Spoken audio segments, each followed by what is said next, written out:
इस टॉपिक में हम बात करते हैं सर्जिकल नीडल के बारे में। इसके बाद नेक्स्ट हम पढ़ेंगे सूचर के बारे में, सूचर और सूचर मटेरियल के बारे में। जो सर्जिकल नीडल होती है उसको साइज, शेप और मटेरियल के अकॉर्डिंग और उसको वो डिस्पोजेबल है और रीयूजेबल है, इसके अकॉर्डिंग कई टाइप में डिवाइड किया गया है। तो जो सर्जिकल नीडल है उसको जो साइज़ है वो सर्जिकल नीडल और सूचर मटेरियल दोनों मिलकर डिसाइड करते हैं किसी सूचर का। उसकी शेप, अगर एक सर्जिकल नीडल की शेप देखें तो वो 3/8 या हाफ शेप की ऐसी नीडल्स होती हैं। तो जैसे साइज़ की अगर बात करें तो साइज़ वही साइज़ जो सूचर का साइज़ होता है। जैसे सूचर का साइज़ अगर अपने इजीली जानना चाहें तो ये मान सकते हैं कि जैसे पीएच स्केल होता है उसी की तरह एक स्केल बना सकते हैं सूचर साइज़ के लिए। जो एक न्यूट्रल साइज़ है उसको 0 मान के, और इस 0 के बाद अगर जैसे ये साइज़ देखते हैं 1, 2 और 3, और इससे पहले अपन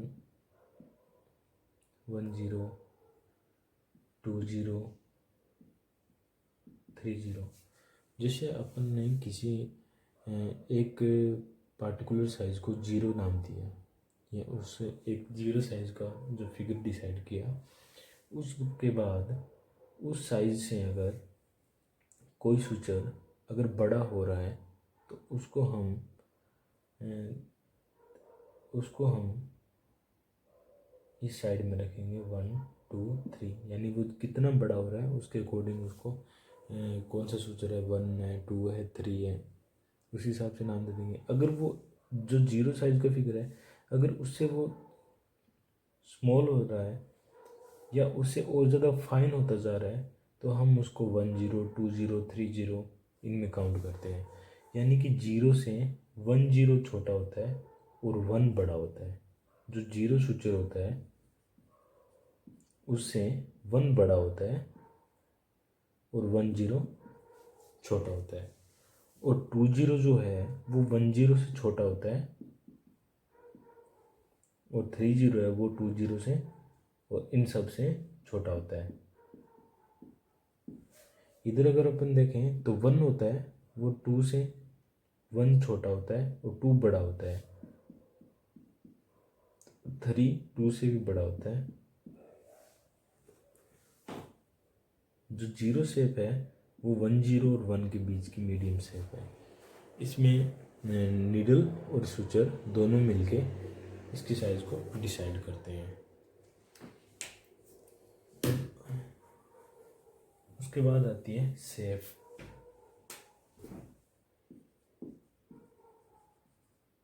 एक सर्जिकल नीडल की शेप कैसी होती है, तो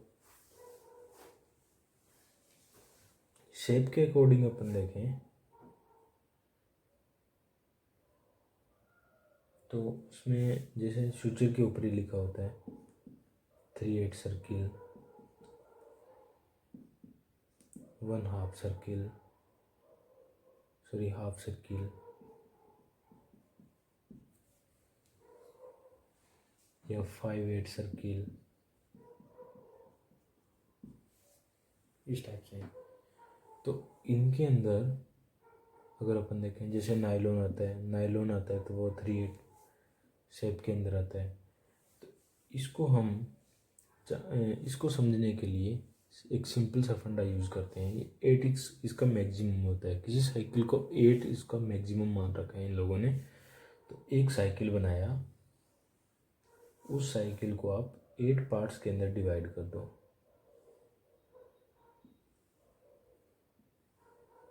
ये इसके 8 पार्ट्स हो गए। अब आप इसको 1 to 8 तक इसका नामकरण कर दो या इस पर मार्किंग कर दो 1 to 8 तक। तो अगर आप इसको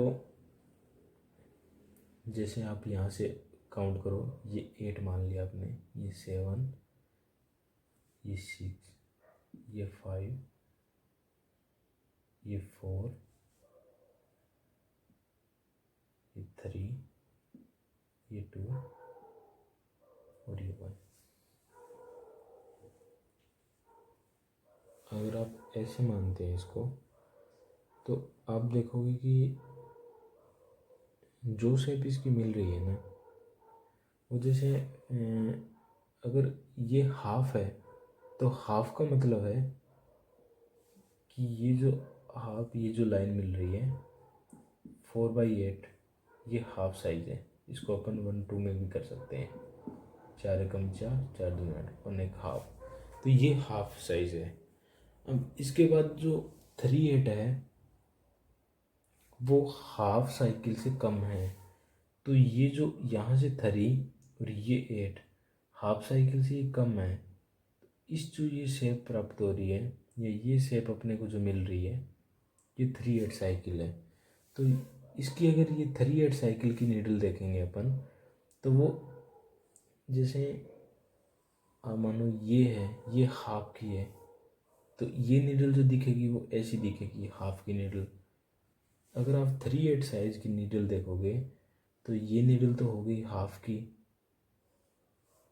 और हाफ में यहाँ से अगर आप यहाँ माना सेंटर, तो ये हाफ का एक पार्ट्स और डिवाइड कर दो इसको, तो यानी कि अगर अपन ऐसे देखें तो हाफ में से 4, 1 2 3 4, तो ये हाफ की तो ये नीडल हो गई।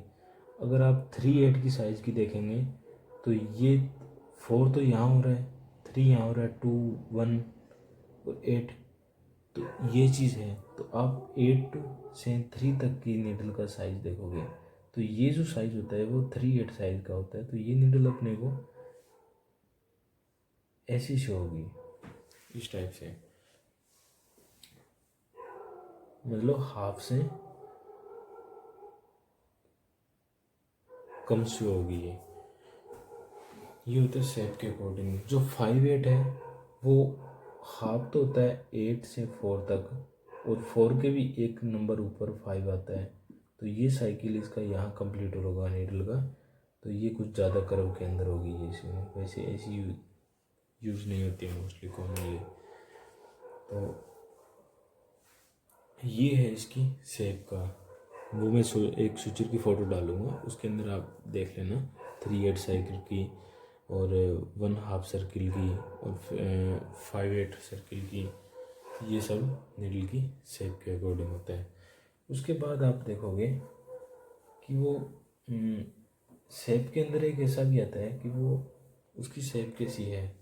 जैसे शेप में अगर आप देखो तो एक चीज़ और आती है कि उसका नाम से जाना जाता है, वो कटिंग है,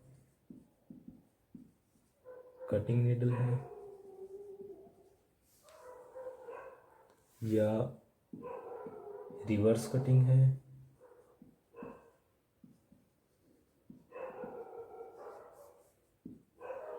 या टेपर कट है,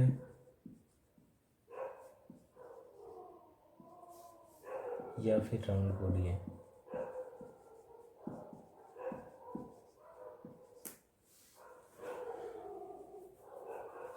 ये जो शेप होती है ये नीडल की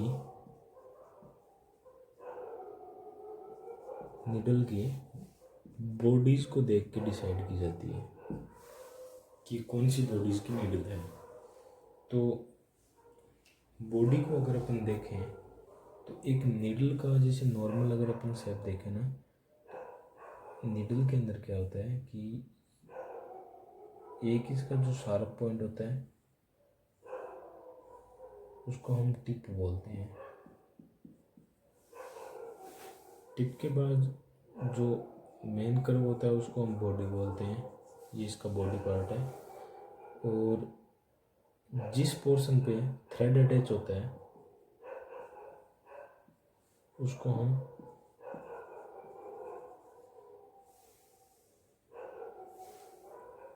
स्वेज बोलते हैं। इस पोर्शन पे थ्रेड अटैच होता है। तो जो टिप होता है वो पेनिट्रेट करने का काम करती है। टिप के अकॉर्डिंग भी नीडल दो टाइप की हो सकती है, एक होती है ब्लंट टिप और एक होती है शार्प टिप।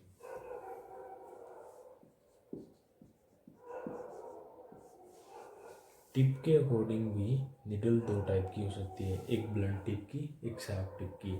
शार्प टिप की वहाँ यूज़ की जाती है जहाँ पे ब्लड सीप ज़्यादा होता है, ब्लड लीक ज़्यादा हो रहा है, लीकेज ज़्यादा है, तो वहाँ पे शार्प टिप की यूज़ की जाती है।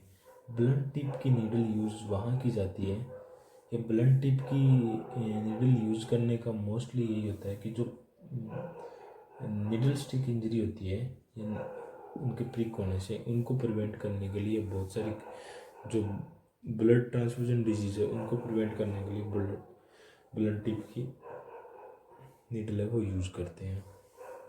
बॉडी इसकी होएगी कौन सी शेप की है, 3/8 की है, 1/2 की है या 5/8 की है। इसके अलावा जो इसकी बॉडी में जो इसकी शेप होती है वो एक टाइप से और डिवाइड होती है, उसको अपन देखते हैं।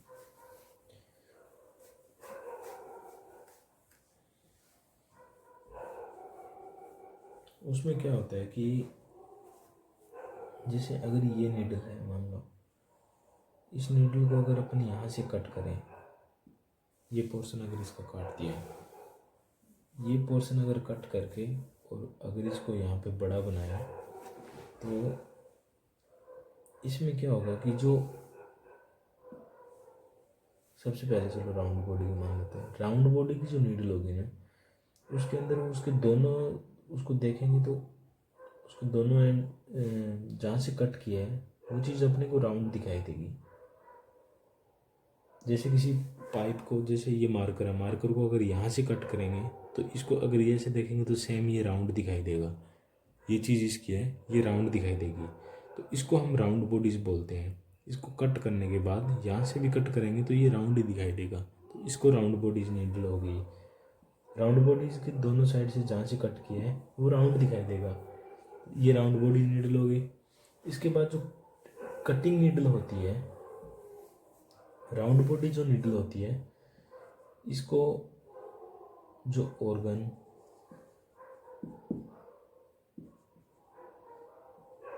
वेस्कुलर स्टिचिंग और सॉफ्ट टिश्यू,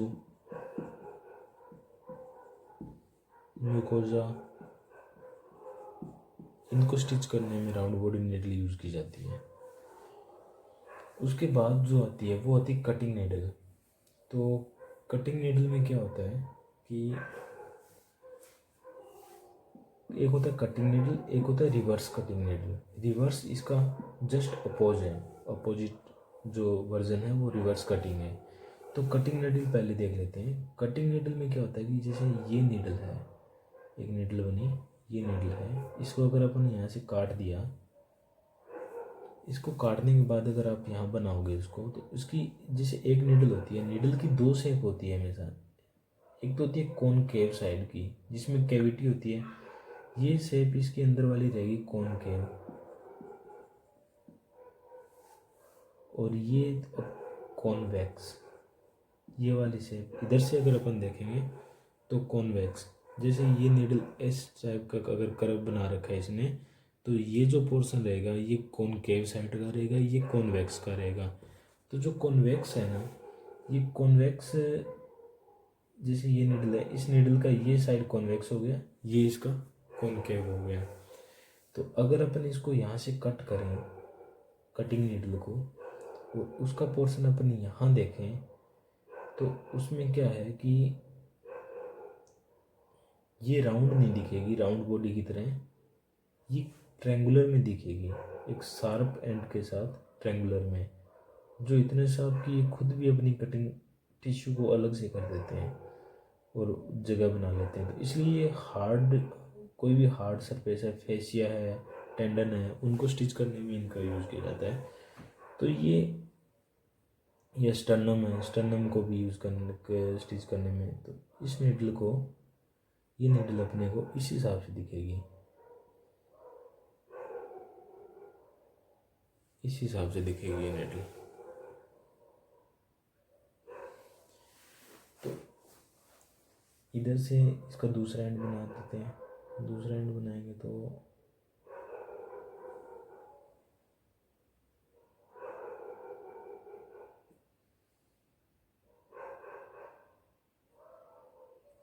ये इसका दूसरा एंड हो गया। तो इसमें अपन क्या करते हैं कि जैसे ये कॉनकेव इसकी ये हो गई, ये पोर्शन इसका कॉनकेव है, ये पोर्शन इसका कॉन्वेक्स है। तो ये जो कॉन्वेक्स है ना, इस साइड से तो ये एकदम स्मूथ दिखेगी, लेकिन जो कॉनकेव साइड है ना, इसका एक ट्रायंगुलर होगा, यानी एक शार्प एंड होगा इसका।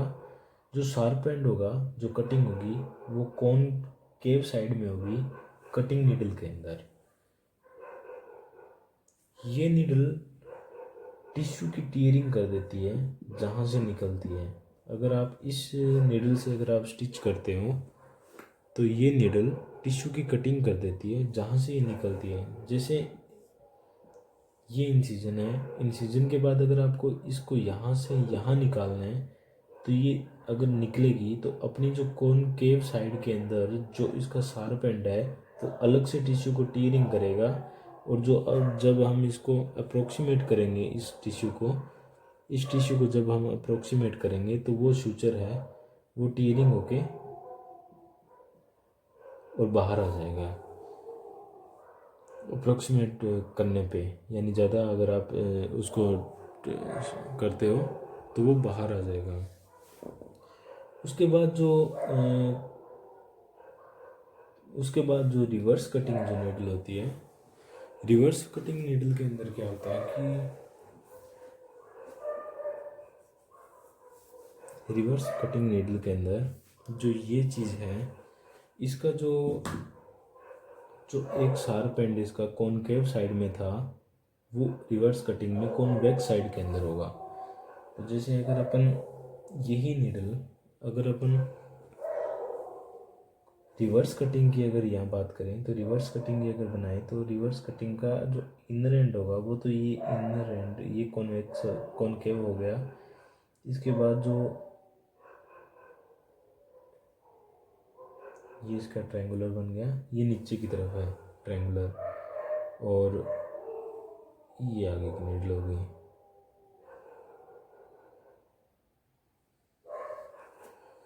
ये आगे की नीडल हो गई। तो इस नीडल का अगर अपन देखें तो जो कॉनकेव साइड के अंदर है उसमें कोई ट्रायंगुलर नहीं है, एक स्मूथ सरफेस है, और जो कॉन्वेक्स साइड में है उसमें एक ट्रायंगुलर शो हो रहा होता है जो बहुत शार्प होता है, और ये अपनी खुद की भी कटिंग कर देता है। तो रिवर्स कटिंग के अंदर एक बेनिफिट ये होता है कि ये टिश्यू की टीयरिंग नहीं करता है। जहाँ से अगर निकलेगा तो ये इनर साइड जहाँ से इसके निकलने के बाद इसके पीछे जो थ्रेड आएगा, अगर जो इसकी इनर साइज है, ये सिर्फ नीचे के मसल को, जैसे अगर ये यहाँ से इन टिश्यू के अंदर से निकला तो इन टिश्यू के सिर्फ नहीं, अगर ये इन टिश्यू से निकलता है तो इन टिश्यू के इनर जो सरफेस थ्रेड के टच में आएगी उस पर कोई टीयरिंग नहीं करता है, आउटर सरफेस पे टीयरिंग करता है, जिसका थ्रेड को अगर टाई करते हैं अप्रोक्सीमेट करते हैं सूचर टाइम में तो ये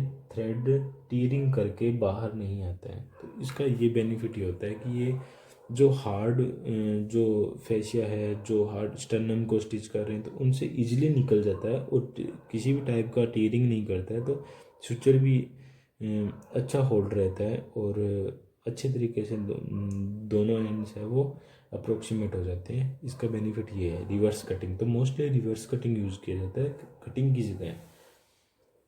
अब इसके बाद जो सूचर आता है ये सॉरी नीडल आता है वो आता है टेपर कट का। तो टेपर कट रिवर्स कटिंग या कटिंग टेपर कट जो है वो कटिंग और राउंड बॉडीज के बीच की जो नीडल शेप है वो टेपर कट की है। टेपर कट के अंदर क्या होता है कि जो नीडल है वो ना तो राउंड बॉडी की होती है और ना कटिंग की होती है। जैसे आपने देखा राउंड बॉडी की अगर नीडल को काटे तो ऐसा लुक देगी वो, एक लूप की तरह। और अगर रिवर्स कटिंग सॉरी अगर कटिंग की काटे तो वो ऐसा लुक देगी।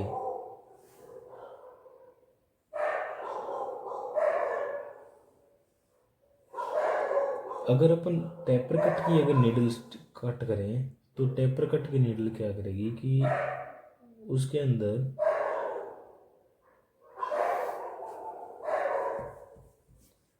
जो टेपर कट की नीडल है वो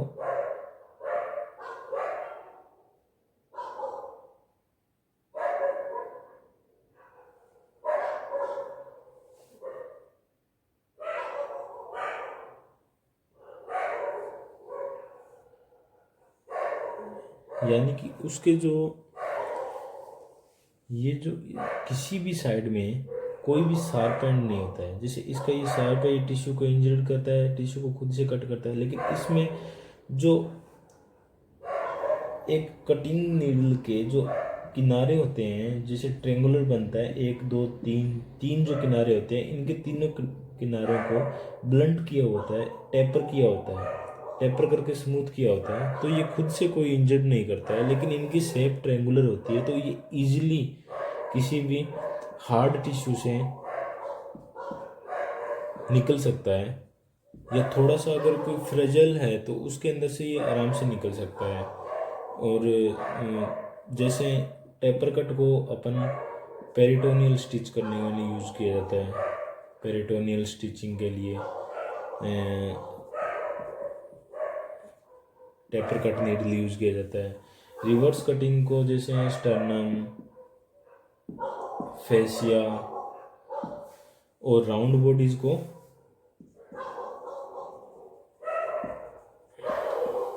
राउंड बॉडीज जो नीडल होती है उसको स्मूथ मसल, सबकुटेनियस, कोई ऑर्गन, उनके लिए किया जाता है। नेक्स्ट पार्ट में हम सुचर और सुचर मटेरियल के बारे में बात करेंगे। इसके बाद जो दो होता है, एक तो होता है डिस्पोजेबल, जो थ्रेड के साथ अटैच जो नीडल आती है वो डिस्पोजेबल होता है। उसके बाद वो थ्रेड यूज़ करने के बाद इस नीडल को कट करके डिस्कार्ड कर देते हैं अपन। और दूसरा जो यूजेबल होती है उसमें यहाँ पे एक आइज़ होती है, उस आइज़ से अपने थ्रेड को, फ्री टाइज को निकाल के और इस नीडल को यूज़ किया जा सकता है दोबारा फिर से। इसको दोबारा ऑटोक्लेव तो नहीं करवाते हैं क्योंकि इसका जो एंड है वो ब्लंट हो जाता है। इसको हम प्लाज्मा करवा के और इसको दोबारा यूज़ किया जा सकता है। बाकी नेक्स्ट टॉपिक के अंदर अपन पढ़ेंगे सुचर मटेरियल और इनकी कंपोजिशन और कितने दिन में एब्जॉर्प्शन होते हैं ये, और कौन सा सुचर कहाँ यूज़ किया जाता है, और कौन सा नेचुरल एब्जॉर्बेबल है, कौन सा सिंथेटिक एब्जॉर्बेबल है, कौन सा बेस्ट है, तो किसको कैसे स्टोर किया जाता है, कैसी पैकिंग होती है, विद फोटोज़ हम नेक्स्ट टॉपिक में डिस्कस करेंगे। Thank you so much.